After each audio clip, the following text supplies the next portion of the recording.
اعوذ باللہ من الشیطان الرجیم بسم اللہ الرحمن الرحیم الحمد للہ رب العالمین والصلاة والسلام علی محمد وآلہ الطیبین الطاہرین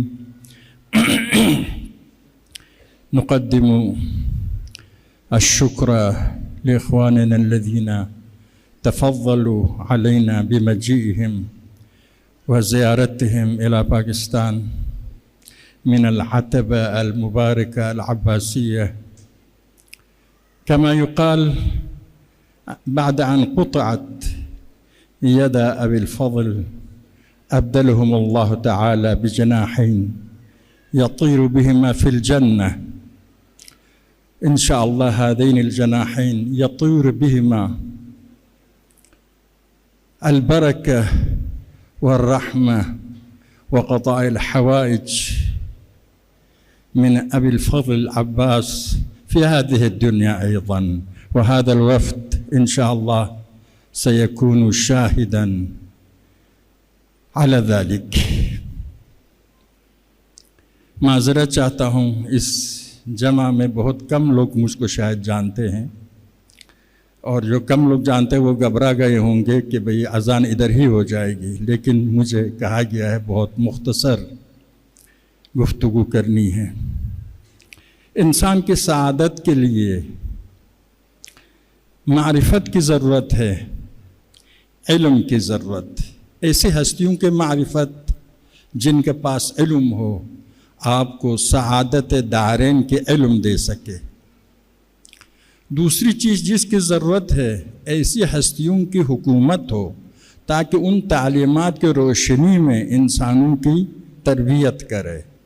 صرف علم ہو، اس علم کو معاشرے میں نافذ نہ کرے مقصد حاصل نہیں ہوتا ہے. نافذ کرنے کے لیے حکومت کی ضرورت. تیسری چیز جس کی ضرورت ہے وہ نمونہ عمل ہے، اسوہ حسنہ ہے، کہ علم دینے والا، دعوت دینے والا، تبلیغ کرنے والا، حکومت کرنے والا اپنی تعلیمات، اپنے پیغامات، اپنی باتوں کا خود تجسم بنے. قرآن صامت کے لیے خود قرآن ناطق بنے. یہ تین اہم ہیں. جناب سیدہ سلام اللہ علیہا، آپ دیکھتے ہیں کہ حضور نے فرمایا سیدۃ النساء العالمین، عالم کے خواتین کے سردار ہے. سردار یعنی اسوہ، جس کے نقش قدم پر چلنا ہے، جس کی قیادت میں چلنا ہے، جس کے قدم کے آثار پر قدم رکھنا ہے. خواتین کے لیے اسوہ ہے، مردوں کے لیے بھی اسوہ ہے. ضرب اللہ مثلا للذین آمنوا امرأۃ فرعون، خدا نے مثال دی اہل ایمان مرد عورت سب کے لیے ہمسر فرعون کو. تو ایک خاتون مردوں کے لیے بھی اسوہ بن سکتی ہے. کوئی 10%، 20% مرد و عورت میں فرق ہے، اس کے لیے عورتوں کے لیے خصوصی نمونہ عمل کی ضرورت ہے. لیکن باقی 80% انسانیت، انسانی اقدار، انسانی احساسات، انسانی کمالات، انسانی نواقص، کامیابی کے راستے، ناکامی کے وجوہات، شیطان کے دسائس، ان میں مرد و عورت میں فرق نہیں ہے. ان اکرمکم عند اللہ اتقاکم. اسی لیے جناب سیدہ مردوں کے لیے بھی اسوہ ہے، عورتوں کے لیے بھی اسوہ ہے. آپ کے اسوہ ہونے کے لیے ایک بہترین دلیل طہارت کے اعلیٰ معراج پر فائق ہے. آیے تطہیر کی گواہی سے، آیے مباہلے کی گواہی سے آپ وہ واحد خاتون ہے امت کے درمیان جو کاذبین پر لعنت بھیجنے کی صلاحیت رکھتی ہے. آیے مودت گواہ ہے کہ آپ کی محبت کے بغیر کسی کا ایمان کامل نہیں ہوتا ہے. یہ میرے برادر بزرگوار جو آیات قرآنی جناب سیدہ کی شان میں ہے، وہ سب کے سب جناب سیدہ کی فضائل کی طرف اشارہ کر رہے ہیں کہ جن کی پیروی کرنا ہے صداقت میں، طہارت میں. اور باقی تمام آئے سورہ دہر میں انما نطعمکم لوجہ اللہ، کوثر میں خیر کثیر پیغمبر کے لیے جناب سیدہ. تو عرض یہ کر رہا تھا کہ جناب سیدہ کو اسوہ بنانا ہے. ہمارے اس وقت کی ضرورت یہی ہے.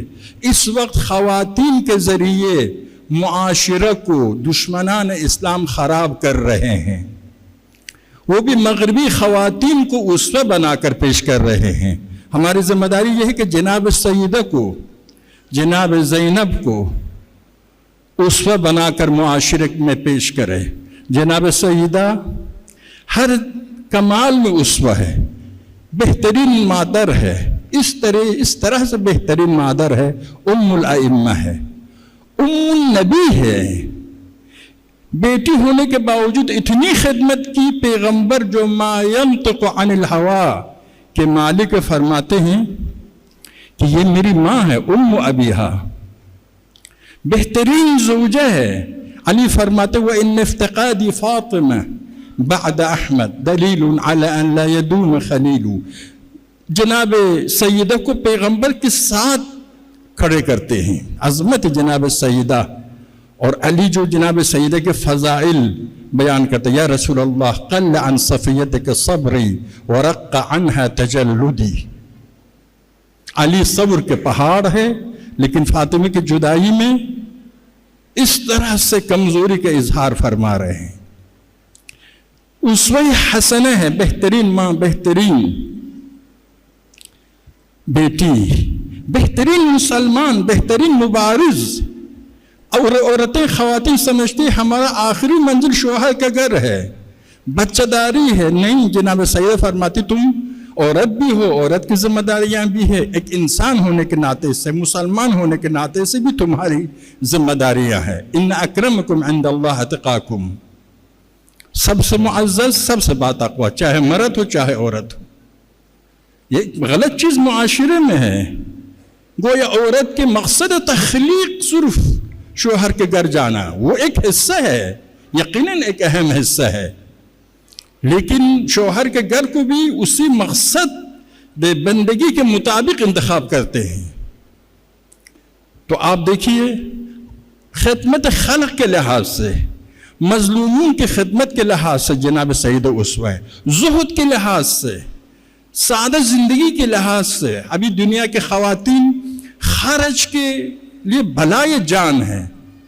گھر میں اخراجات کے سب سے بڑا وجہ خواتین، ملک میں اخراجات کے اہم وجہ خواتین. خواتین کو یہ استثمار، یہ سرمایہ دار استعمال کرتے ہیں ممالک کو فقیر بنانے کے لیے. تو جناب سیدہ اسوہ ہے خواتین کے لیے، زہد کے لیے. زہد یعنی دنیا ذریعہ ہے. دنیا میں جو کچھ ہے آپ کی زندگی کے ذریعہ ہے، زندگی کے مقصد خدا ہے. نعمتوں سے فائدہ نہ اٹھانے کے بعد نہیں ہے، نعمتوں کو صحیح جگہ دے دو. وہ زندگی کا ذریعہ ہے، مقصد زندگی خدا ہے. یہ شب شادی کی شب نئے کپڑا اتار کر فقیر کو دیتی ہے، پرانا کپڑا پہن کر دلہا کے گھر جاتی ہے. اسوہ ہے زہد. یہ زہد کے حوالے سے ہم مرد بھی نابود ہو رہے ہیں. اگر یہ زہد ہوتا معاشرے میں، دنیا پرستی نہ ہوتی، یہ غلامی نہ ہوتی، یہ بیچارگی نہ ہوتی، دشمنوں کے سامنے نہ بکتے، اغیار کے سامنے نہ بکتے، اپنوں کے سامنے نہ بکتے، اپنے استقلال، اپنی آزادی، اپنی حریت، اپنی بندگی کی حفاظت کر سکتے تھے. کیوں نہیں کرتے ہیں؟ زہد نہ ہونے کی وجہ سے، دنیا پرستی کی وجہ سے. زہد کا مطلب یہ نہیں کم کھاؤ کم پیو. زہد کا مطلب یہ ہے کہ خدا کا بندہ بنو، دنیا کا بندہ مت بنو. دنیا کا آقا بنو، خدا کا بندہ بنو. اتنا سا فرق ہے، سوچ کا فرق ہے، تفکر کا فرق ہے. جناب سیدہ اسوہ حسنہ ہے. انفاق میں دیکھیے، غریبوں کی مدد کرنے میں دیکھیے، تعلیم، خواتین کی تعلیم میں دیکھیے، اور امامت سے دفاع میں دیکھیے، نبوت سے دفاع کرنے میں دیکھیے، اور کس طریقے سے وقت کے حکمران کے ساتھ سخت ترین شکل میں آپ نے مقابلہ کیا. سخت ترین شکل میں آپ نے مقابلہ کیا. فدق کے لیے گئی. فدق ایک اقتصادی مسئلہ ہونے سے پہلے سیاسی مسئلہ ہے، حق و باطل کا مسئلہ ہے، حقیقت اسلام کا مسئلہ ہے. اسی لیے علی نے فرمایا، جب اقتدار کے دوران کسی نے پوچھا آپ کیوں فدق واپس نہیں لیتے، فرمایا ما اصنع بفدق فقد سخط علیہ نفوس قوم وشحت عنها آخرون۔ فرماتے ہیں کہ اب فدق کی وہ حیثیت باقی نہیں رہا کہ حق و باطل کے درمیان تمیز دے سکے۔ میں اگر فدق واپس لے لوں لوگ سمجھیں گے اقتدار علی کے ہاتھ میں ہے اس لیے واپس لیا، لیکن اس وقت فدق حق و باطل میں تمیز کا، پہچان کا ذریعہ تھا۔ جناب سیدہ جو فرماتی تھی کہ عورت کی سعادت یہ ہے کہ کوئی غیر پر، نامحرم پر نظر نہ پڑے، نامحرم کی نظر اس پر نہ پڑے، پورا اپنی خواتین کو لے کر مسجد کے باہر کے دروازے سے، اندر سے بھی جا سکتی تھی لیکن باہر کے دروازے سے آتی ہے تاکہ کوئی انکار نہ کرے، تاریخ میں لوگ جھوٹ نہ بولے۔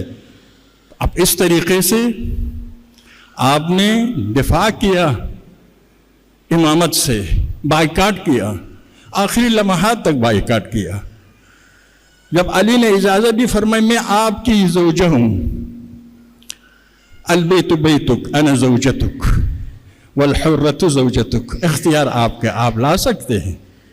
پھر وہ دونوں جب آ گئے فرمایا کہ نہیں میں آپ دونوں سے ناراض ہو کر جا رہی ہوں۔ دیکھیں حق و باطل کے تمیز کا ایک معیار جناب سید نے پیش کیا، اب تک مسلمان اس کے سامنے جواب دینے سے عاجز ہے۔ اسوہ ہے باطل کے مقابل میں، ظالم کے مقابل میں، مظلوم کے مقابل میں، جاہل کے مقابل میں، حق کے مقابل میں، اہل حق کے مقابل میں۔ تو ان تمام پہلوؤں کو دیکھ کر جناب سیدہ کو اسوہ بنانا ہے۔ ابھی ہمارا معاشرہ مغرب والوں کو اپنے لیے اسوہ حسنہ قرار دیتے ہیں، نہیں، الحمدللہ بہت سے اچھے لوگ ہیں، بہت سے اچھی خواتین ہیں، مذہبی ہے، میں اس کا انکار نہیں کرتا ہوں، لیکن سازش چل رہی ہے اور کامیابی کے ساتھ بھی چل رہی ہے۔